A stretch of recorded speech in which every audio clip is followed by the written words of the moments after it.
Hello everyone, it's Mr. Boomer here, and I figured since Black Ops 1 and 2 were both remastered on the PS5 and a lot of new people are likely going to be playing these games zombies maps for the first time, and a lot of old players likely forgot how to do certain things on some of the maps, that I'd make a zombies tutorial series covering these games.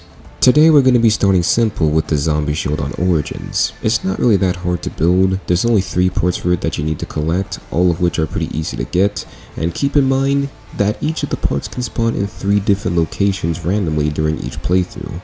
With that said, let's get started. So the first piece we're going to cover is the headpiece, which spawns on the generator 3 path, which is through the left door in the starting room.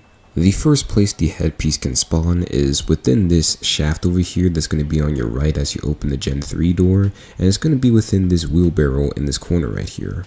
The next place that it can spawn is all the way down in the fire staff tunnel on this table right here to the right of the portal.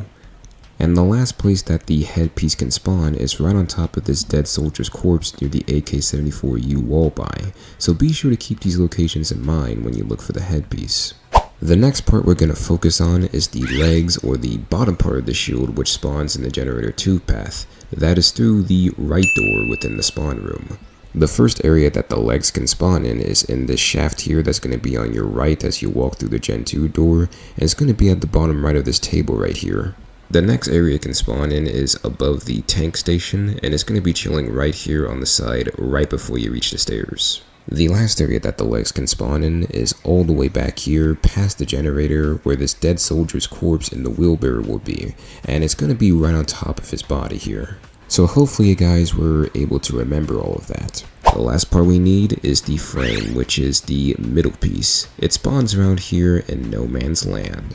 The first area that the middle piece can spawn is over here in this robot footprint that's to the right of the MP40 wall by. It's going to be to your right here, leaning against the wall as you enter the footprint. The next area that the piece can spawn in is over here in this footprint around the excavation site here, and it's going to be leaning against this wall here, right below this dead soldier's corpse here. And the last area that the piece can spawn is all the way back here in this footprint that's to the right of generator 4, aka the Juggernog area, and it's going to be leaning against this wall right here across from the MP40 wall by that's over here. Once you have all the shield parts, just go ahead and find a crafting table around the map and you should be given a prompt to build the shield there. And there are 3 crafting tables here on Origins. There's one inside the church near where the tank is, there's one inside the bunker that leads to no man's land, and there's one inside of the windstaff tunnel here that's over by generator 4. Now, this is just some friendly advice, you guys don't have to follow it, but I would strongly recommend you build the shield within the windstaff tunnel so that way you and everyone else in your game doesn't have to travel really far from where they are just to grab the shield.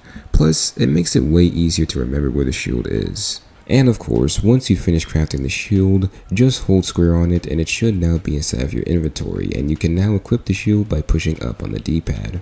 There are 3 things you can use the zombie shield for. You can simply have it on your back and just use it as some form of back protection against the zombies that attack you from behind. You can also melee the zombies with it and push them back. And specifically within the Black Ops 2 version of Origins, you also have the ability to plant the zombie shield on the floor and use it as cover, which is cool, I guess. I haven't really found too much of a practical use for planting the shield outside of it stalling some of the zombies for a bit, but hey, I'm sure someone likely will find more of a use for it than me. Anyway, that's gonna do it for this guide for today. Hopefully this was helpful to you all, and stay tuned for more zombies guides in the future. Until then, it's been Mr. Boomer reminding you all to stay fresh.